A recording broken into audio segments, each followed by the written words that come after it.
5th, and we have a big show today. So much happening. Accountability may finally be coming. The DOJ confirming a grand jury has been impaneled and is actively meeting, deciding if Barack Obama, Hillary Clinton, other big names should or should not be indicted. But most importantly, where is this grand jury located? Not Washington, D.C. Where it's located tells you a lot. Is this all just a distraction, a headline, or are they serious? We're going to show you. Also, President Trump calling into CNBC this morning, ripping the critics of his trade deals. Anyone who says these trade deals lack details, that's what we keep hearing. The $600 billion investments from the EU, from Japan, it's unenforceable, they say. It's not real. Trump setting the record straight this morning, and more stories as well from around the country, including on the Epstein controversy, specifically on the blue dress. What was that painting of Bill Clinton all about? We may have answers, but before we get started, thank you for liking and sharing these videos. Really helps out the channel, and consider subscribing if you appreciate these regular updates.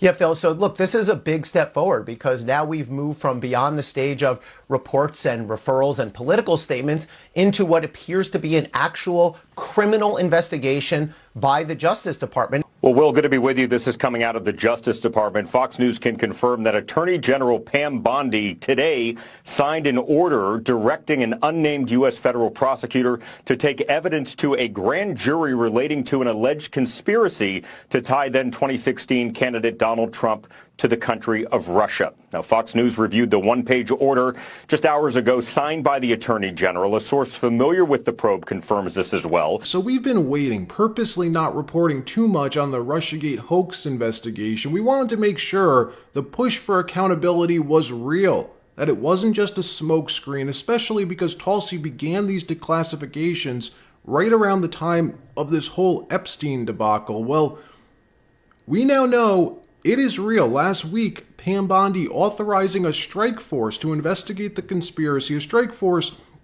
very powerful tool the DOJ has to investigate conspiracies, to fast track the process. Then last night, the real news, the big news, Fox first getting this scoop, reporting Pam Bondi has impaneled a grand jury and appointed a prosecutor who's begun already presenting evidence to the grand jury, that they're already meeting, hearing the evidence, deciding as we speak which of these big Obama official names should or should not be indicted. Now, you may be saying, even a grand jury doesn't guarantee accountability, that there's no way a DC-based grand jury would indict Hillary Clinton, John Brennan, James Clapper, Jim Comey, etc. Well, that's probably true, which is why we've been waiting to find out where this grand jury is located. Is it in DC? Is it in New York? Or is it in the state of Florida? All three of those states have a nexus to this conspiracy.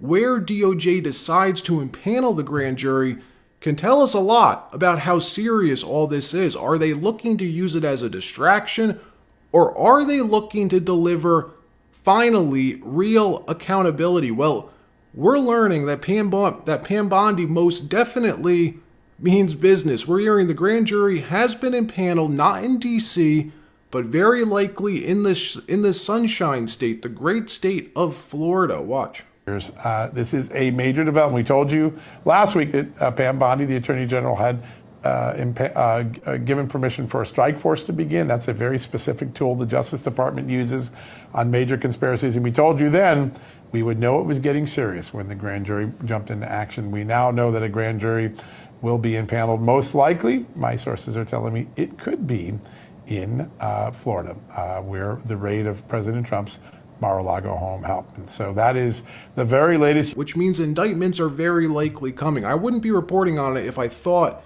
it was all BS. I believe we're seeing the strategy taking shape, a strategy to indict John Brennan, James Comey, Jim Clapper, all with the goal to have them flip on Hillary and maybe even the big guy, Barack Obama. We'll see. What we do know is if these charges are forthcoming, it's not going to be 6 months or a year out. It's going to be soon, like weeks. And the best part is these networks that brought us Russiagate, the media networks that lied to us for years about this, are now being forced to report on this story, and they are nervous. Think about how confused their audience must be, learning after all this time they've been wrong, they've been lied to. Watch. Trust the current DOJ officials to follow the facts here. I do not, and I think what's going to be telling is where they put the grand jury. So a grand jury is typically 23 citizens that are brought together. It's a prosecutorial tool, but if they convene it in D.C. district, they might not get the outcome that they want. So it's likely they're going to put it in Florida, which means they're looking for a certain outcome, not where the facts actually drive you. So again, this looks like weaponization, and what it looks like is, he's trying to bring together an old conspiracy to kind of fig leaf the Epstein conspiracy. So we're bringing President Obama back in. Hillary Clinton, George Soros is mentioned in this again. So it's the old hits coming back, which might drag some of the MAGA base back to their side. In another story, the House Oversight Committee has issued subpoenas to former President Bill Clinton, former Secretary of State Hillary Clinton, for depositions related to Jeffrey Epstein's trafficking operation. The depositions have now been set. They're scheduled for October 9th and October 14th. And they're not stopping there. Under Chairman Comer, a Republican, under the Republican House Oversight Committee, they're also targeting other officials. Biden's AG, Merrick Garland, former FBI Director James Comey, and also demanding from Pam Bondi specific Epstein records be delivered to the committee by August 19th. And good.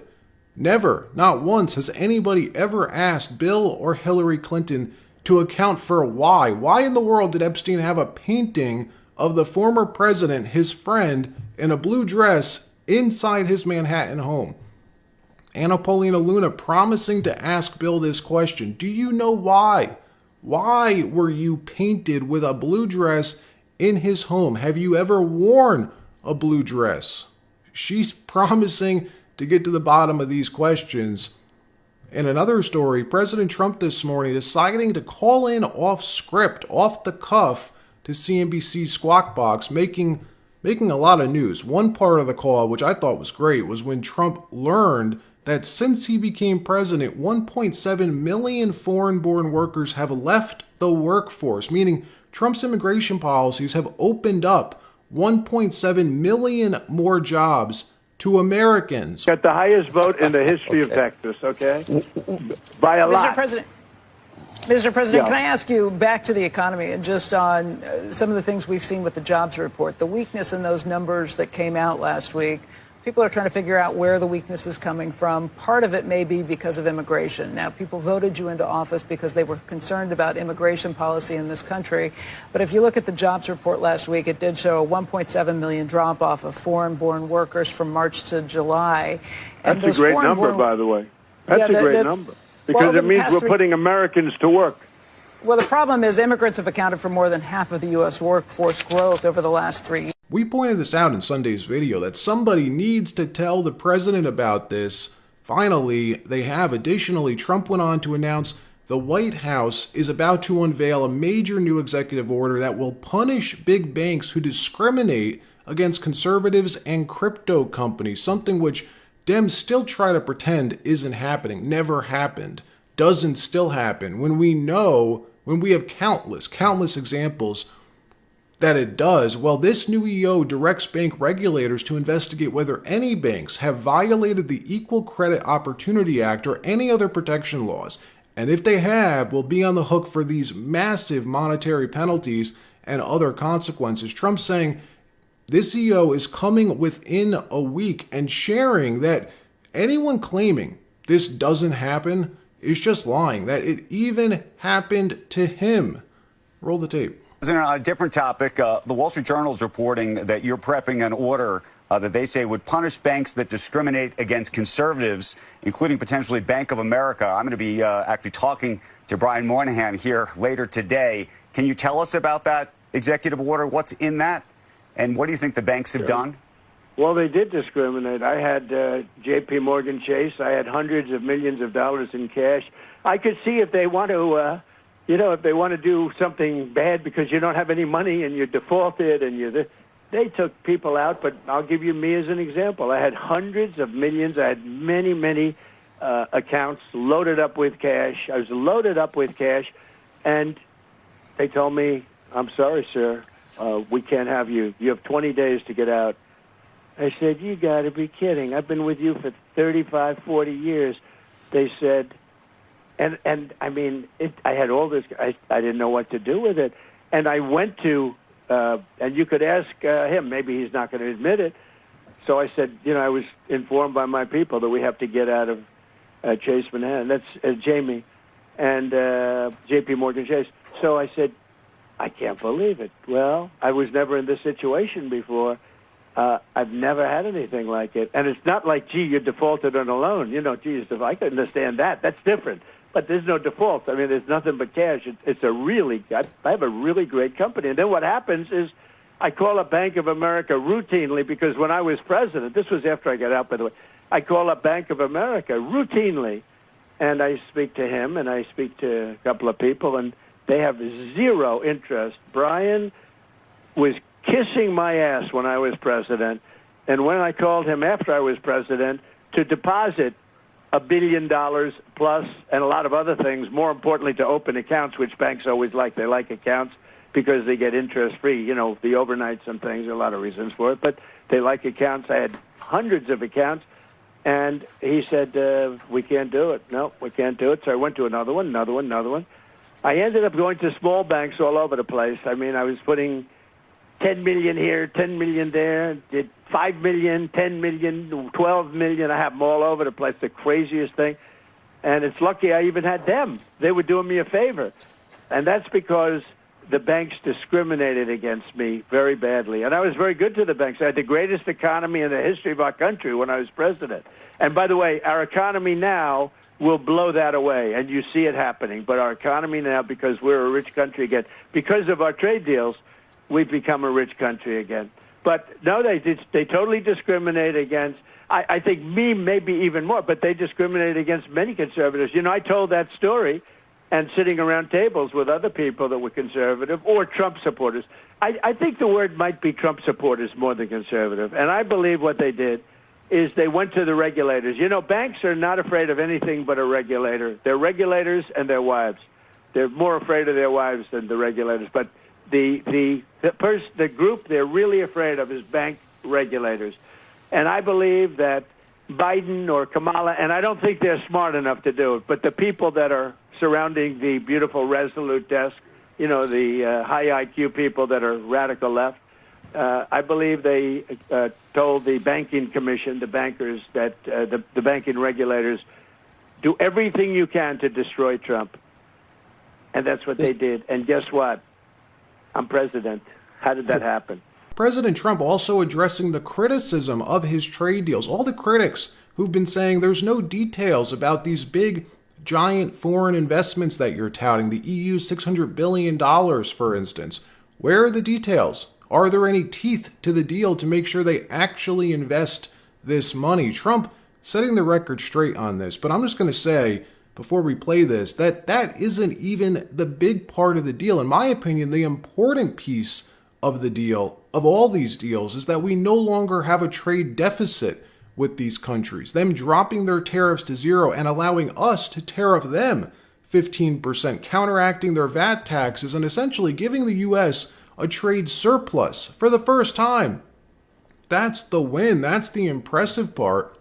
But on the investment piece, Trump's saying there's no details purposely. The deal leaves the foreign investment entirely at the discretion of him, the president, to decide what and how much to invest with their money. Mr. President, what kind of teeth, though, are in those investments? What kind of teeth are in those investments, meaning that would force the EU to make those investments? If they don't make those investments, what happens on the other side? Well, then they pay tariffs of 35%. No, they brought down their tariffs. So they paid $600 billion, and because of that, I reduced their tariffs from 30% down to 15%. And a couple of countries came, how come EU is paying less than us? And I said, well, because they gave me $600 billion. And that's a gift. That's not like, a loan, by the way. That's not a loan that, 3 years comes up, we have to pay it back. There's nothing to pay back. They gave us $600 billion that we can invest in anything we want. the deal that you and nobody now, knows it, Becky. Nobody knows it because they don't know. No, we have been trying to figure out the details on that, Mr. President. So well, we there are no appreciate the details. clarity on the that. details are $600 billion to invest in anything I want. Anything. Okay. I can do anything I want with it. And the purpose was they've been, ripping us for so many years that it's time that they pay up, and they have to pay up. We couldn't afford to have the deficits. Look, I did something with Switzerland the other day. I spoke to their prime minister. The woman was nice, but she didn't want to listen. And they paid essentially no tariffs. And I said, we have a $41 billion deficit with you, madam. I didn't know her. I said, we have a $41 billion deficit, and you want to pay 1% tariffs. You wanted 1%. I said, you're not going to pay 1%. We lose. Because I view deficit as loss. You have some people. By the way, I think pharmaceuticals are a big issue with Switzerland. I think. Well, I'll go into pharmaceuticals. Yeah. They make a fortune with pharmaceuticals, and they make our pharmaceuticals in China and Ireland and everything else. And within the next week or so, we're going to be announcing tariffs on specifically. This is a separate class than the 15% tariffs on sort of everything. These are excluded classes, I call them. I like to call them excluded, like steel, aluminum, etc. Right, the well, 232. We're going to be announcing on semiconductors and chips, which is a separate category. I still think anyone who claims that these deals suck, that the EU trade deal isn't a win, is just being disingenuous. It's pure partisanship. This deal, the Japan deal, the EU deal, flipped us from having multi-$100 billion trade deficits to a trade surplus overnight. How is that not a win? All right, that wraps up this episode. Like, subscribe. We'll see you next time.